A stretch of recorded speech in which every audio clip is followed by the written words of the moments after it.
If you're feeling down or weak, you can always count on me. I will always pick you up. Nothing's ever gonna change. Nothing's getting in my way. I will always hold you up. Anything, come what may. Don't look back, forget yesterday. Forget yesterday. It's not where you come. Hey, Denise, how are you?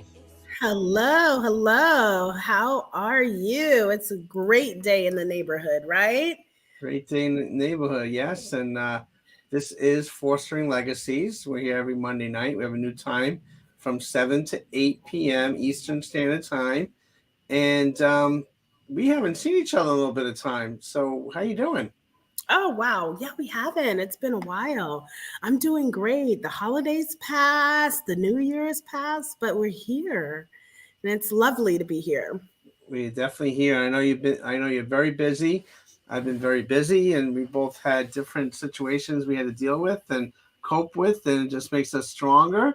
And I'm glad to see us back together here. Me too. Me too. And speaking of us being back together, I know that the mission for the show is to really bring awareness and bring solutions to people that are involved in the foster care system. And so, one of the things that I know that there's a lot of questions around is fostering different ages. Is it the same? What's the difference? What are the pros and cons? How many children is in the system compared to in the age brackets? And so it's very interesting that this is the first show of the year. Yes, it definitely is. And before we get into the nitty gritty of things, I want to pop in our wonderful engineer Anna, who does such a great job behind the scenes, and she's doing our show tonight. And she's incredible work what she does graphically and engineering and producing. And just want to give a shout out to you, Anna. I know you had a birthday recently, and happy birthday. Thank you. Yeah, my birthday was on January 30th. So Yes, yes. And Happy birthday! thank yeah. But you also, we're all having different challenges in life. So, Anna, I'm going to ask you a question. Denise and I talk about the foster care system and the challenges that, young people go through in the system. you. But outside the foster care system, how do you overcome some of the challenges in your life? How do you focus in on the things that are important to you, keeping that balance between family and friends and but also you have that passion to help others and do the great work that you do. So what's your thoughts about that? Well, to be perfectly frank, I honestly have a struggle. I'm not gonna lie. Like there's sometimes I do have to put some boundaries. Um, because like I'm the type of person that just accumulates because I just want to be occupied with something. I just want my mind to be occupied.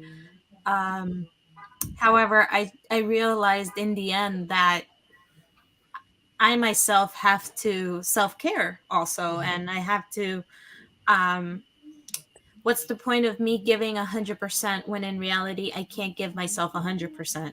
So I try and distribute it as almost as if I were a statistic per se. Mhm. If I can give 25% on something, and I know that the other percentages will be focused on something else, like in this case, what I'm going through, like with my work, with my family, I'd rather put a higher percentage on something that I know that will be really important because I know in the long run, um, I don't want to feel like I missed out on something. So in this case, like um, I'm present more with my family, but I also make time for the fact that I can also do something to keep on going with my purpose, like whatever I feel is my purpose, I want to continue on that path and not really stray away from it. Wow. Those are great words to live by. And I know that you are totally invested in all the different shows that you're behind the scenes with, including our show, Fostering Legacies. And why is that important for you to provide that platform for those hosts that are really getting the message out there? I think it just comes down to the fact that everybody has a story to tell. And whether or not, like, sometimes there are platforms that really do provide that. However, in sometimes it always lands in the short term. Like, it's like, okay, I got my message out there, but then all of a sudden it just gets completely lost in the world because, you're focused on one thing, you're focused on another thing. So the fact that, in this case, being involved with chapters, it's very like, eye opening, Mhm. because it's you get to meet a whole range of like generations and people, and the connections that you build afterwards. um that's something I never dreamed of, but the fact that I can consider it a blessing now, it just makes a whole lot of difference. Like, you don't know, that small little story or that small act of kindness that you can do, whether, like in this case, graphically, what I can do, if that makes a difference in somebody's storytelling, then I'm all for it. Right, you do a great job. And Denise, when you agree, it's the graphics too that really enhance the stories and the talk that we have on our show. Would you agree with that, Denise? Oh yes, Anna is phenomenal. Like I like the show, she makes the show complete. And without her graphics and her kindness and her willingness, the show wouldn't be complete. So and then one of the things that she mentioned about self-care. And that is so important, and I'm so glad that you are embracing taking care of yourself and thinking about it. I was just having that conversation yesterday with a friend of mine, and at times, sometimes we could forget about ourselves and be so engulfed in the doing of everybody else and everything else, where we've forgotten about our own self-care. But our self-care is so important, so I'm glad that you're taking another look at that, because we want you here to do, to be a part of the show. We want you to be well and everything else. And so, and just for well for yourself and for your family, that's very important. So I'm glad Yeah, that no, you're I doing the appreciate work. that. I appreciate that very much. It's it it has been a challenge for me. I'm very transparent about it. Another thing that really I'm very keen on, but then sometimes realize that I often forget about it, is communication. So it, I feel like being part of this organization and just doing all these wonderful shows, it just makes me realize how much I need to emphasize those areas in my life. And I mean, I still have a lot more to learn. I don't know everything, so I'm always open to learning and whatever. We all do. We all do. So Yeah, yeah. Anna, you've taken it on head on. You like a sponge. From day one, what you didn't know, you learned, and you listen. You're a good listener. So even the diagrams and the graphics and the logos for each show, you really want to understand that host's perspective or vision, and you incorporate in your own mind, and then you create what we see on the screen. So I want to thank you very much. I wanted to start the show off by acknowledging that. Yes, thank thank you. you, Anna. Thank you so much. Yeah, Thank you. Thank and you. to everyone listening, watch the shows. They're cool. Thanks, Anna. You're welcome. Thank you. Thank you. So, Denise, I mean, it really takes a team to do what we do. And for people just joining in for the first time, Fostering Legacies every Monday from 7 to 8 p.m. Eastern Standard Time. Denise, tell everyone about what the show is about and what our vision is. The show, the vision is to bring awareness. I mean, I remember when I was in foster care, of course it was, it wasn't the best experience for me as a child, but I feel like it was not the best experience for the people, whether they're the biological parents or the foster parents either. And so with the show, our vision is to bring awareness to, what foster care is, what's going on in the foster care portion of, the world, and how can we contribute to making it a better place. I was actually speaking with a friend of mine, and she was telling me how, and this is very unfortunate, how there was some kids that was in the CPS building, sleeping on cots, and they just got moved to hotels, and they're going to have to go, to and from school from the hotel.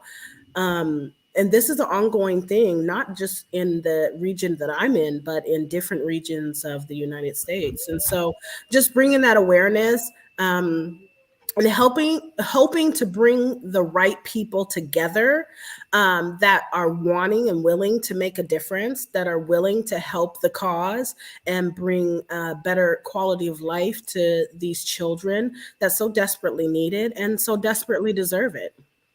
No doubt, no doubt. And I think it's the personal experience that I know I went through that drives me. It's the foundation to everything that I've done in life. I mean, growing up in with a mom with mental illness and medical issues, and not always being with her with my younger brother, we were faced to be a part of 9 different homes and different shelters. And I think I look at that as a blessing. At the time, it was not a blessing, but it was a challenge. It made me stronger, but it created the foundation to what I guess God wanted me to do in life. Not I guess, I know what He wanted me to do in life. And having not really discussed foster care on most of the shows on the network or during the shows that I started 10 years ago, when I met you, I kind of threw that out the window, and I said, this is the time to start talking about and to enlighten, inspire, empower people about the pitfalls of the system, the strengths. So we're going to be visiting different states, and we have a couple picked out, and we're going to review that later on in the show. But for today, what do we have on the agenda tonight, Denise?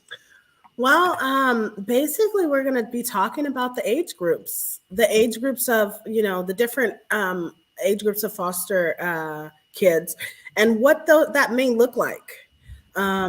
Everybody doesn't want a baby, an infant, and everybody doesn't want a teenager. And so, what are the different age groups that these children are in, and what is that? What may the pros and cons be, the adversities be, as well as the pleasantries be. So there's this video that I want us to check out. What are the different age of children in foster care? Okay. There are several different ages of children in foster care. They can be from birth to 21. And what some of the challenges can be is that sometimes there's placement in the foster homes, and children's needs are all different. And so sometimes when you're used to dealing with a young child, it can look completely different with dealing with an older child, which may require a foster parent to be more of a mentor, more so than being in the parenting role, because they've been parented for so many years that they really are looking for a mentor to be successful.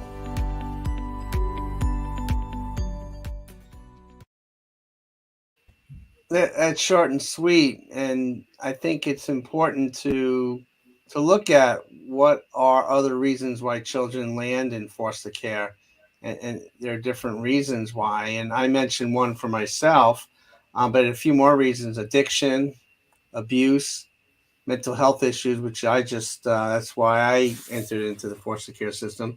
Parents that do not have the resources or a parent's death, no other family member. And I must say, you would think that, okay, if there's adversity within a family, you could just live with another family member. Well, that's not always the case, and sometimes other family members aren't in that position nor want to be. And so that's where, and sometimes there aren't any family members.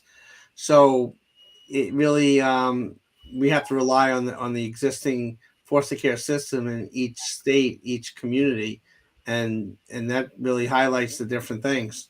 And these are the age groups, and you want to discuss that a little bit? Yes, and so taking a look at these statistics here, in between the age of 1 and 5, the percentages, 35% in 2018 and 34% in 2020. That these are the children that are in foster care. In between 6 and 10 in 2020, it was 22%, 34% in 2020.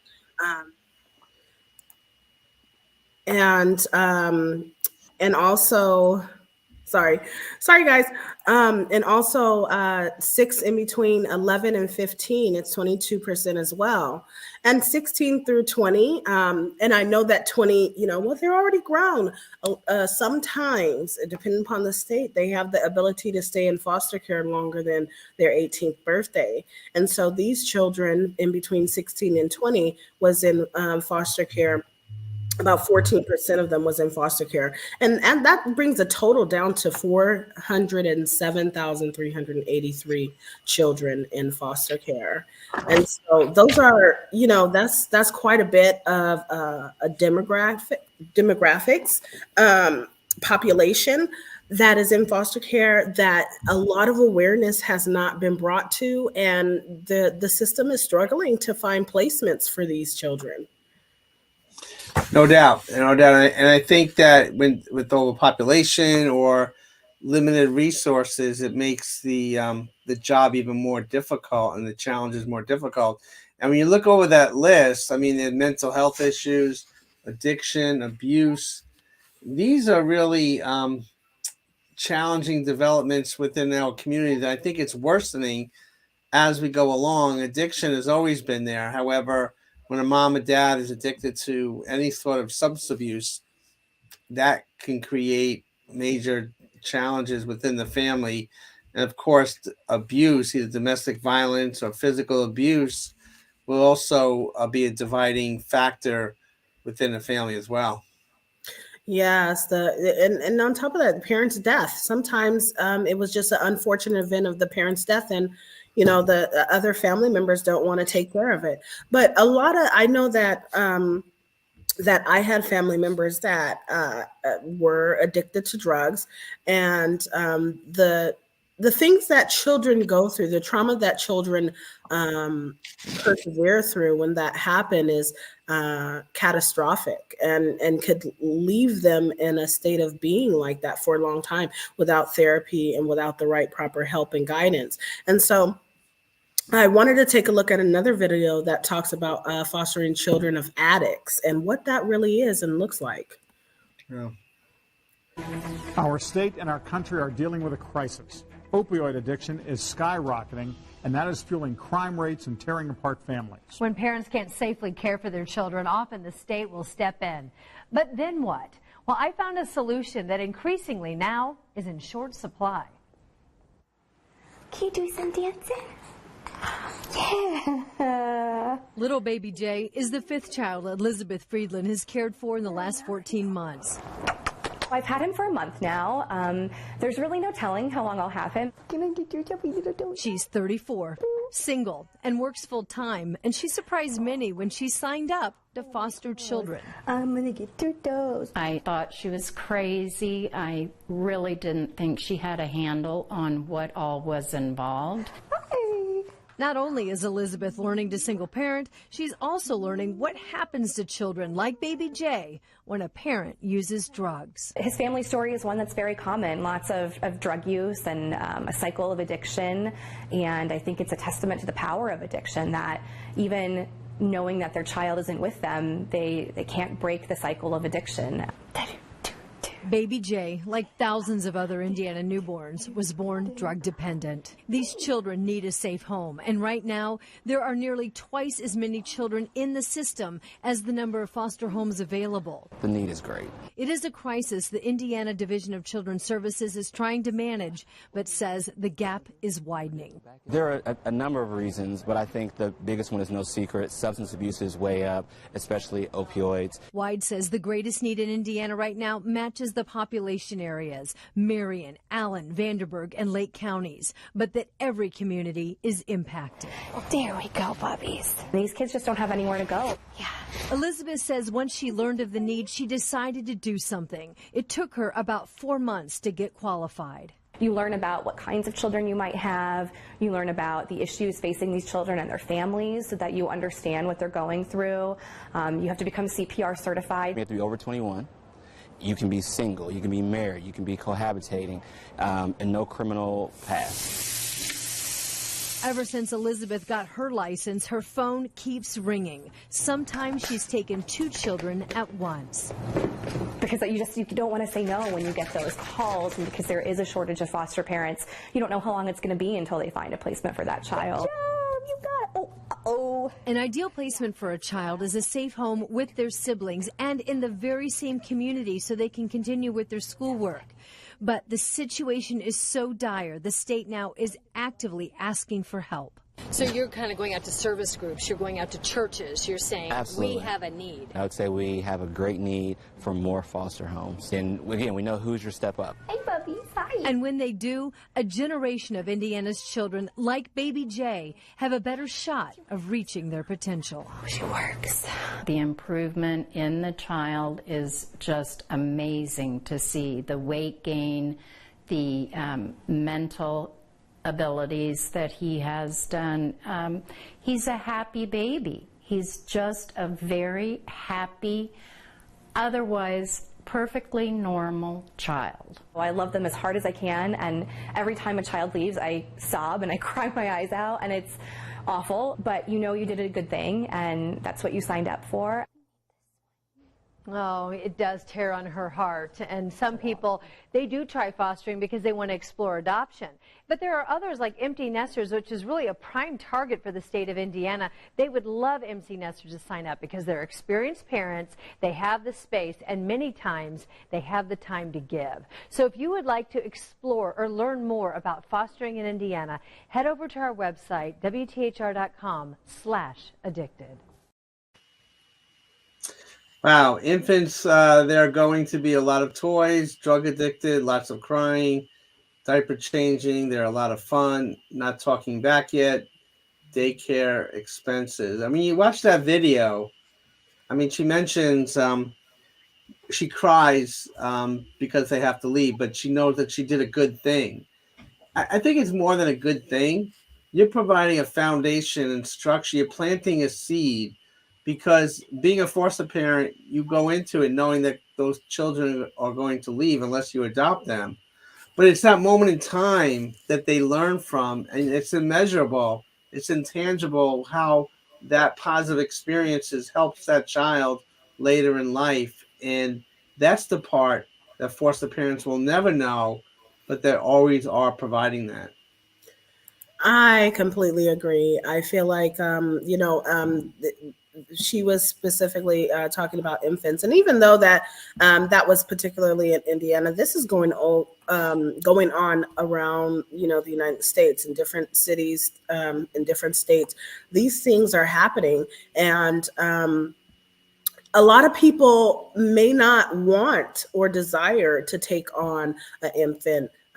Due to the reasons that we stated, being they may be drug addicted, they cry a lot. There's, my toy, even though that my kids are older, they still leave toys around here and there, but they know how to pick up their toys. Whereas an infant, once they're all over the place, you're the one who's picking them up. And but then there's also some really great qualities. They're very fun, and they don't talk back. Winner right there, right? And so it's just really figuring out the pros and cons of what age group are you comfortable with? And then also, what is calling in your heart to do to contribute to making the experience of being in foster care better for the children and their quality of life also better? Right. And you look at school age children from 5 to 11, they're able to have full conversations, are able to help. They do have homework.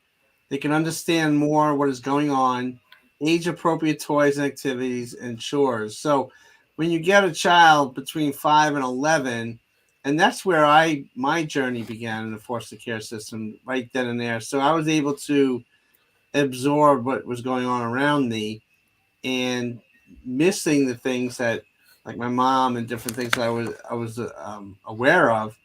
But those are the things that foster parents I connected with, and you're really learning behaviors and habits within the school setting. Like we mentioned, chores. Most families sometimes there's no designated chores for kids. When you go into a foster home, that structure sometimes is provided, and those chores are kind of part of your daily life. Then, as far as like doing homework and having conversations over a dinner table, you can't underestimate all of that. Exactly. I think the actual dinner table dinners, the conversations is really well. And it's funny because in my own household with my own children, it's very few times that we all sit together at a dinner table. I wish it was more, but um, I too, well, I started in foster care as a toddler. I was like 8 months old when I first got into foster care. And it was a different experience for me because I don't remember a lot of it. Of course, a lot of it because I was so young. But just knowing the different things that, and I had a really good foster parent that actually kept. Record. I mean, she kept a journal. She kept a piece of my hair that I, chopped off.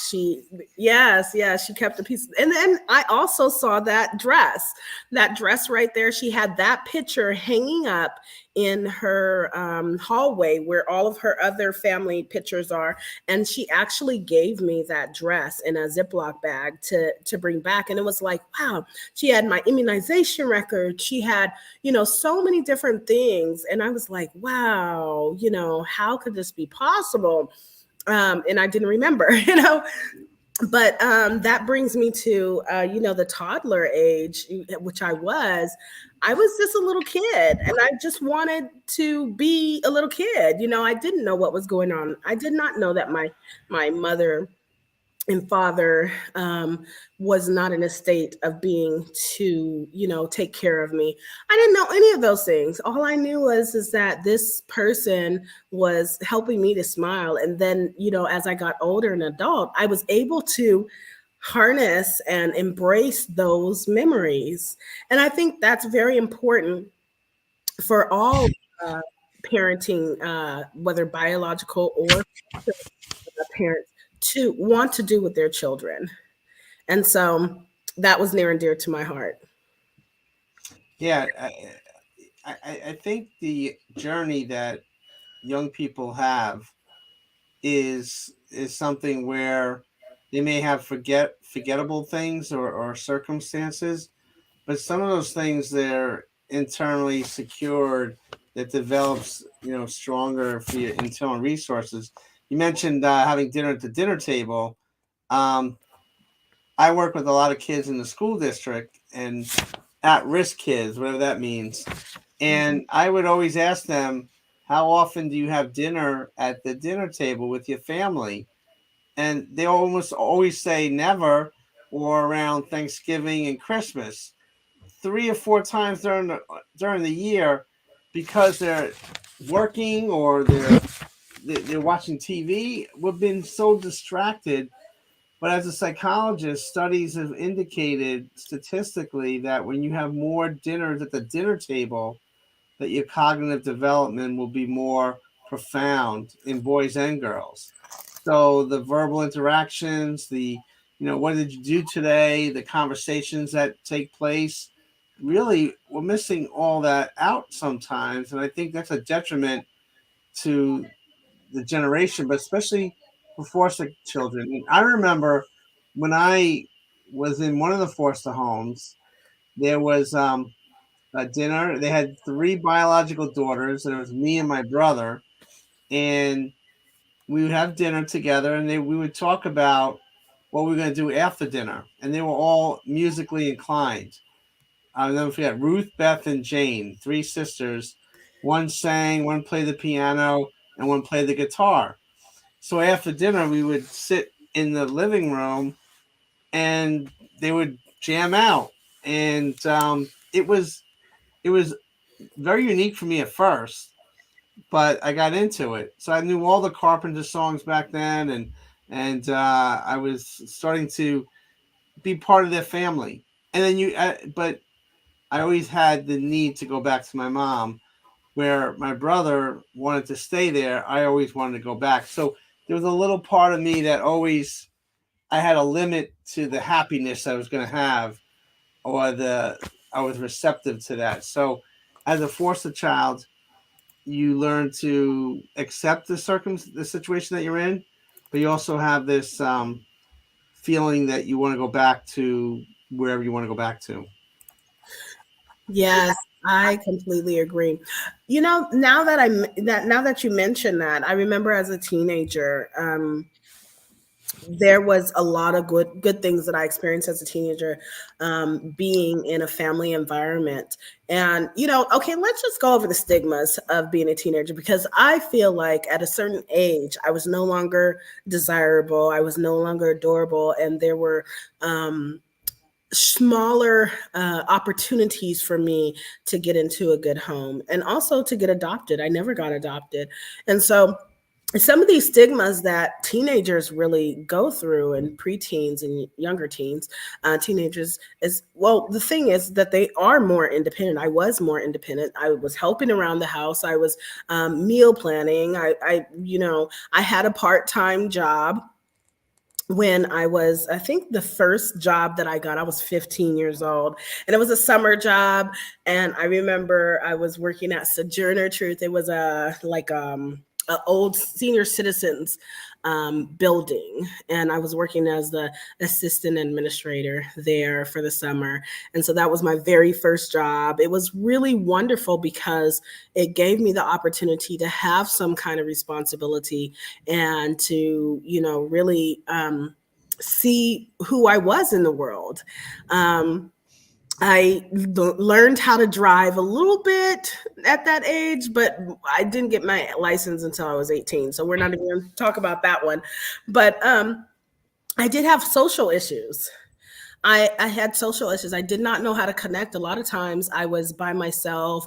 I got teased and talked about and approached on several different occasions because I was always in the corner somewhere just being quiet. I would not participate in group conversations and group situations. And a lot of times people thought that I was being rude or being mean. And in all actuality, I was just nervous and just trying to find my way. And so sometimes when you get these teenagers, the stigmas that they may have on them, oh, they're bad, that's the reason why they're in foster care, or oh, they're difficult, or oh, they're all these different things, they're rude, they're this, they're that, can be on these teenagers, whereas they really are and can be incredible human beings once they learn how to trust, once they believe that their environment is safe. And then they also have the opportunity to really open up, and it's a safe place to do that. And so that was very important for me to learn and reflect on as I look back over the years. So Denise, how did you overcome that? I mean, being ridiculed and made fun of or isolated, and sometimes people take that quietness as not caring, not wanting to be involved, but really it's anxiety ridden, and that you're nervous and anxious about being in these social situations. How did you overcome that, or did it take you a while to really get to the depths of who you really were and to face that? Actually, to be perfectly honest, I didn't overcome that for a very long time. Not until way after I got out of foster care, the system, and became an adult. It was way into even in my 30s. I still had the standoffish, kind of thing. And even within the last 2 years, I find myself when certain situations happen of, that are uncomfortable, or whatever the case may be, I retract just like a recluse. I would go in, I would be a hermit, because that used to be my safe space. Is I'm safe with me. All these other people, at any given moment they could bite me like a rockwaller. No offense against the rockwallers. I just remember that there was a big old walk-roller that I was always scared of when I walked past the gate, and they were just and so but that's how it felt like when I was in these scenarios. Is this person gonna bite me like a rockwaller? Are they gonna hurt me? Are they going to betray me? Are they going to not understand me, make fun of me? And so for many years I did that. And it's funny because I am this bubbly personality, and from what I'm told, but I still have that that kind of demeanor of give me 50 feet, stay back, I'm not ready to let you into my environment. And so it's still things that I'm still working on. Mm-hmm. No, I could agree with you. I think our upbringing creates who we are now, and some things take a lifetime to, adapt to, or understand, or overcome. And sometimes you don't overcome it; you just learn to live with it. And like anxiety, social situations, I did not like to be in large groups or being around large things. I would always like to be one-on-one or just very private, and it was very comfortable that way. But even with family or friends and large groups were not my cup of tea, and I would really not. I would avoid them. I even to the point where never thought I would be able to do groups or clinical groups, therapeutic groups or shows like this, or be in front of people. It kind of, that for me, I pivoted in college because I was forced to. And even after that, my first large group, a clinical group, was probably when I was about late 20s, which I thought I would never be able to do a group. And once I did that, once I learned that technique or feel comfortable with it, I was able to do more of it, and I really enjoy it. So I think it's a lifetime of adapting, and also the journey that we're all on. And sometimes it takes people longer than others. I love that you said that, the journey that we're all on. And that's one of the things that is so needs to be understood about, these children and any adult. We're all on our own journey. It looks different for everyone. Different tools that we would need to gain, different experiences that we've had and are going to have, they look so different. And so when you're talking about thinking about the children, and even though that we're talking about the different age groups and everything else, this is just the baseline of what to expect. There's multiple things that as a foster parent, or even as a biological parent, we need to take into consideration for this specific individual child. You could have two of the same age group in child, ethnic background, and everything else, and they totally different things in order for them to have a good quality of life, in order for them to feel safe. And so knowing these baseline things is just the beginning. Being willing to adapt and adjust and be observant of these children, and willing to learn from them, because there is a lot of learning that we do from these children, and be on our own journey as parents is very important. And I think as you get older in the system, when older teenagers, before they age out, I think that it becomes a race against the clock sometimes, because there are services that end close to aging out, wants to have a support and someone to turn to, might be more grateful for being able to have a home independent. So when you get older, sometimes foster parents don't really want those older teenagers. You know, they frown upon it because there's a little bit more experience. Those teenagers have probably gotten into some bad situations, perhaps. And then foster parents, if they have the choice of taking a young one or a teenager, an older teenager, they might choose to take the younger ones. But I think that when you're an older teenager in the foster care system and you've been through it, you've experienced a lot, and then you make decisions independent. That was a key word that was up on that list, being independent. And that's what, when my last foster home, I was thoroughly independent. I could not stay there. And I knew at the age of 17, I had to become emancipated so that I could live on my own my last year and my last half year as a senior in high school. And I had the support of social services. And I think when I look back at that time, I had already been through that journey already. And it was taking a chance, but I felt, well, if I can't be with my mom at that time, I want to be on my own so that I can be with my mom when I want to. And the system doesn't have to dictate that all the time.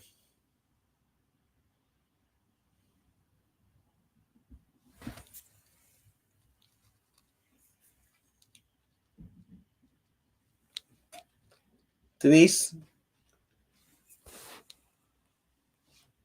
I'm just a talking and it's just mute. So I'm glad that you brought up that point about, just being independent and everything else, is because sometimes when we're in foster care, it's basically, as children, we are scared. We don't know what tomorrow beholds, especially at that older age. I remember when I was in foster care, a lot of times it was thrown in my face, oh, you're about to be 18 and, you're going to have to, do life by yourself and see how it is and all of these things. And I never really got the tools from these people, particular foster parent people, in order to move forward in the best way. And so a lot of times during this time when these teenagers are older, they are afraid. They are trying to figure themselves out, trying to figure out their own way. And I know that there's a video here about the misconceptions of foster care children.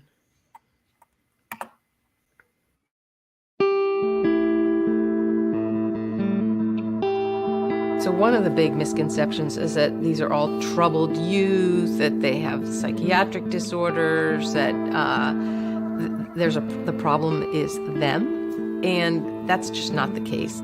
So I think it's that there's a stigma, and that often these kids feel stigmatized, and it can become a vicious circle. From a foster child's perspective, and I grew up in foster care myself, it's a lot about survival. We come into an environment and we think, what do we need to survive? Who are the people who are going to help us and hurt us? How are we going to make sure we take care of ourselves? So a lot of times when we come into an environment, it's not about exploration and learning and excitement. It's about, how do I establish my safety here right now? I would say every child from foster care is exposed to trauma, regardless of whether they've been exposed to trauma prior to coming into foster care. Foster care is a traumatizing experience for them, to be ripped away from your family, your friends, your culture, your siblings, your school. All of that is part of your identity to be taken away from you. I think the problem is confusing the challenging experiences with being a challenged individual, and they are not the same thing. But too often kids in foster care are seen as it's the same. The troubled experience or trauma they've experienced has then somehow damaged them as children. And that in itself creates a whole set of damaging experiences. I feel like when he first came, our expectations of him were lower than a 5-year-old that you would meet. We've had him for a year and a half. He's normal developmentally and on track. So he's grown from that 22 to 24 month developmentally to 5.5 in a year and a half time. That's huge, and we've gotten to see that. We really had to change our mindset from looking at him like a broken vessel to a vessel that was just waiting to be filled. I mean, he has a ton of potential, and that's what we've seen. It is up to all of us in our community to change the way we think about foster children, which is that they're wonderful children. I think it's kind of helpful as we think about all the challenges and the ways to help foster youth succeed, to realize they're just like every other kid. They have the same hopes, the same dreams, the same feelings, the same problems of childhood. They just don't often have the same life history that was supportive for them.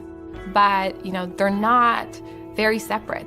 Foster children are just like every other child.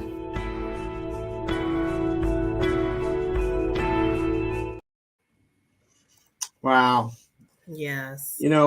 When you watch that video, it doesn't matter Indiana, Baltimore, New York, Texas, Florida, Canada. It's the same theme. And I think that why we do the show is to really talk about that theme.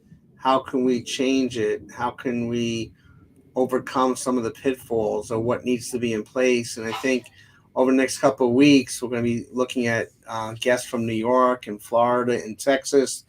And we're going to start to really dig in deep for the people that are in the trenches working within systems or parents.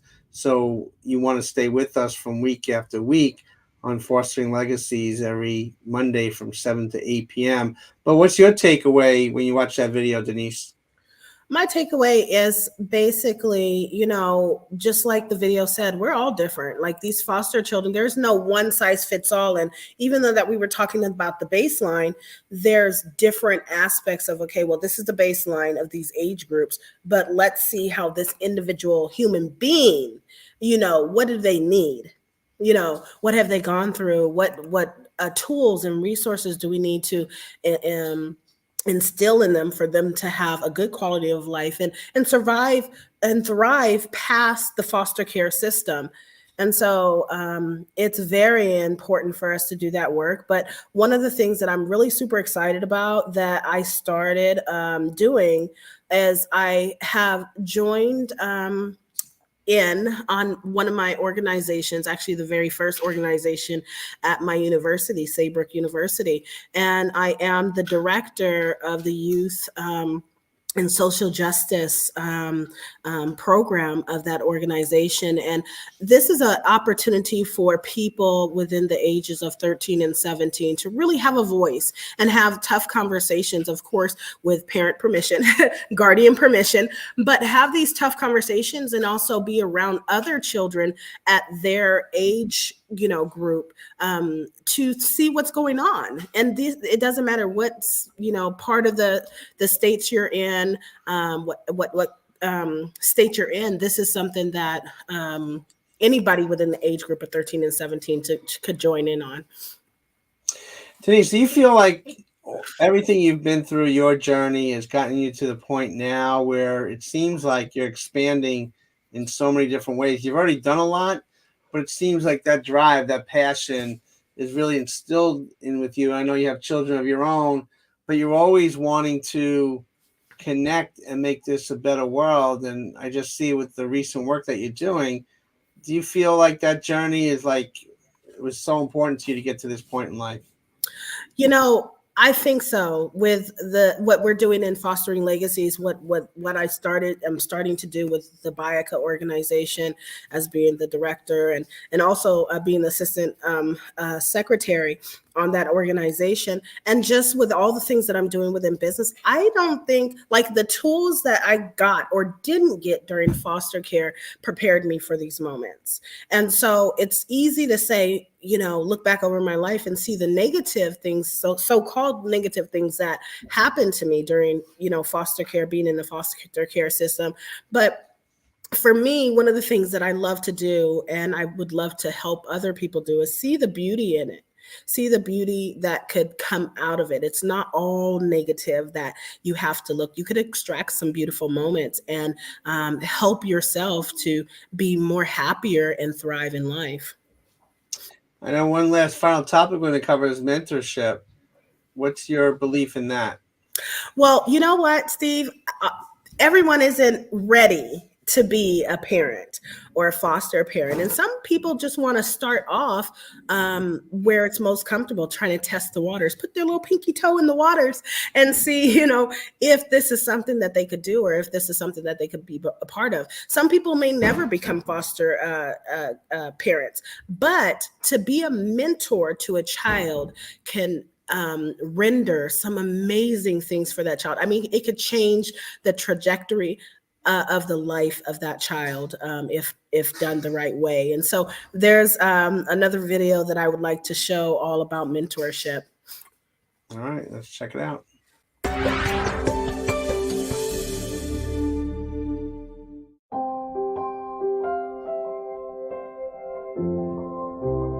My name is Clifton Hidds, and I was in foster care from 2004 to 2009. At the age of 13, my mom passed away, and we had nowhere to go. We eventually were able to get accepted to San Francisco Academy, which is, in a sense, a boarding school for foster youth. It wasn't home, but it was the best I could have at that time, being with my 3 siblings and keeping us all together. I dealt with a lot of different people, so that was a struggle because none of them could take the place as my parent, and my mom was everything to me. But it allowed me to excel in academics and play sports.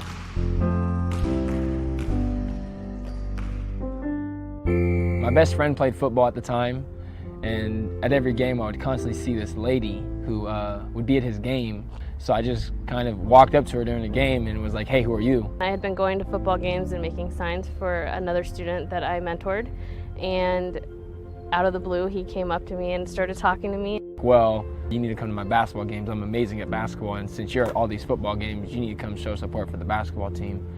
And kind of it went from there. We went through the legal documents and the process to get her to become a mentor, and that was kind of like the set in stone of how we met.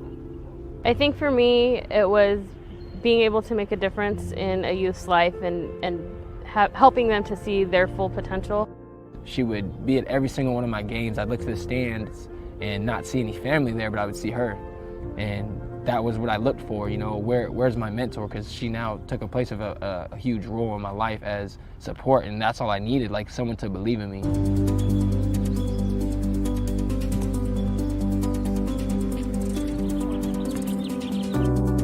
Just her being there kind of set the tone of, hey, I'm here forever and I'm not going nowhere. Some of the experiences, like he still talks about when we went to fireworks or, when we went out to eat that one time, like he still remembers it. And so I know that it's impacted his life just as much as it's impacted mine. Every kid in the foster care wants to be wanted and wants to be loved and cared about. And the opportunity that someone's willing to do it, they're doing it at their own time, at their own kindness. It kind of gives hope to the foster kids that someone out there really cares and that I really have a chance to be successful because someone loves me and wants me to succeed.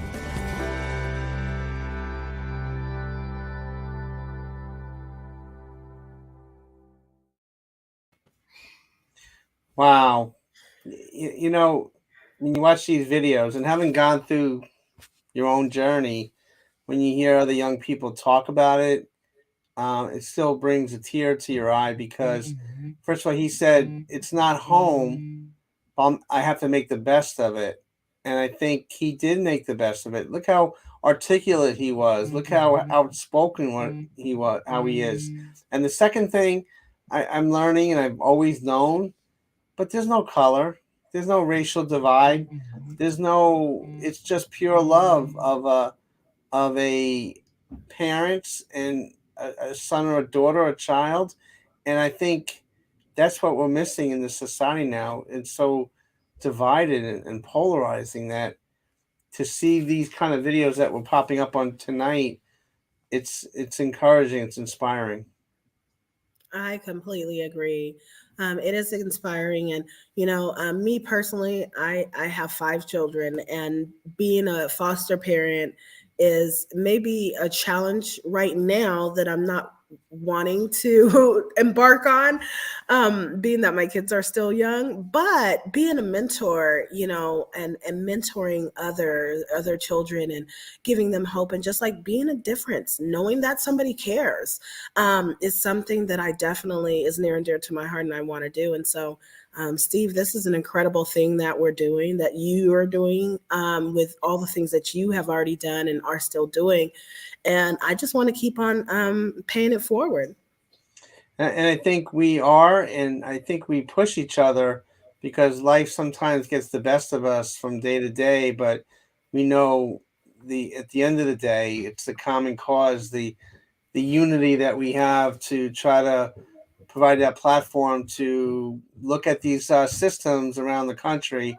And we're going to specifically be looking at these systems so that we're going to have outstanding guests over the next couple of weeks that are going to chime in on their experiences now, currently, within the foster care system in different states.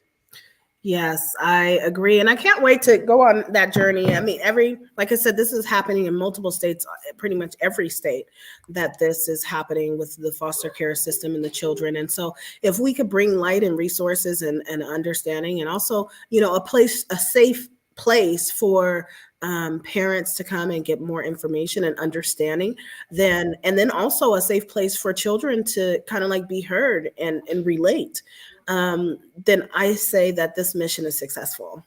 No doubt. We want to thank Patricia Perkins and Gil Cosenza and all the viewers out there. You can check us out on chaptersnetwork.org. We have a whole plethora of TV shows, and our show, Fostering Legacy, every Monday night from 7 to 8 p.m. Eastern Standard Time. And Denise, you inspire me, so let's keep this thing going. What do you say? Yes, let's keep it rolling. Let's keep it rolling. Well, you have a great night. God bless. Thank you for all the viewers out there. We know you have choices to make, and we are so thankful that you chose to watch our show tonight. God bless. Thank you. God bless.